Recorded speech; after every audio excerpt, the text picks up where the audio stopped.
حذیفه بن یمان رضی الله تعالی عنہ ته یو تابع وی حضرت وی د نبی کریم صلی الله علیه و آله وسلم په دور کې ستاسو څه کیفیت وی یره وی کوم د پیغمبر په دور کې وو وی مونږ بسرونه په ځمکه اخکو وی مونږ وی چې د الله رسول زمونږ په سټ باندې قدم اږدو ته په اوړه وی مونږ کې به داسې جذبه وي تاسو څه کړي د په هغه وخت صحابي ته وی صحابه د ایمان معیار ګورې عجیب و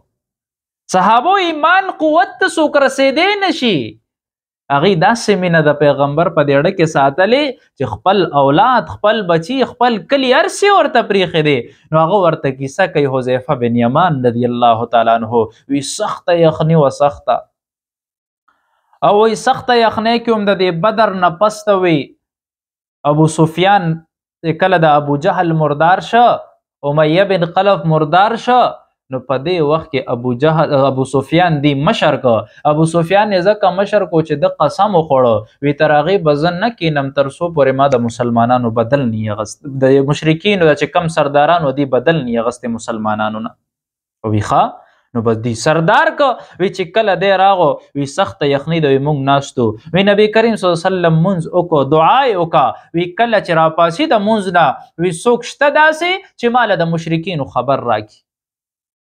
وی ټول غلی پاتې شو یخني ده وی لوږم لګېدلې د خوراک څه نشته د اغوستو څه نشته وی ټول غلی ناست دویم ځل یې دوه رکعته وکړه چې کله راغی وی څوک شته چې مشرکینو خبر راکړي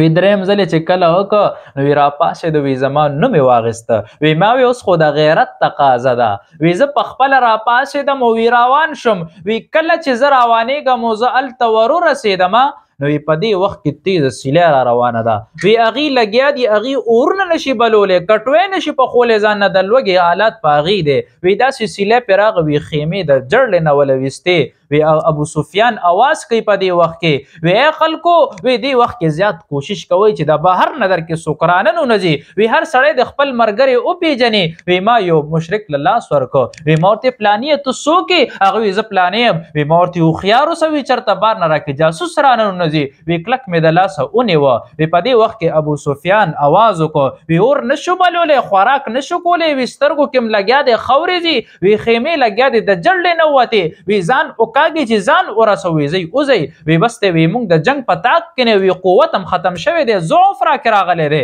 وی زی چې ټول لاړ شو وی بل وخت کې به د مسلمانانو نه بدل اخلو وی څنګه دی روانېږي وی زم اوښې له یو درې لتې مې ولورکې په درېیمه لته باندې ودرېده وی دې وخت کې ابو سفیان نه ته مخامخ وی که تیر مې راغسته وي په سټ مې ویشته خو ما ته پیغمبر صلی الله علیه وسلم حکم کړی وی چې د خبر نه علاوه به بل څه کار نه کې وی زه راغم نبی کریم صلی الله علیه و آله وسلم لا هغې ته مې پوره ماجره بیان کا پوره کیفیت مې ورته بیان که د الله رسول ډېر زیات خوشحاله شو مانه په هغه عمل باندې موږ دا قربانیانې کړي دي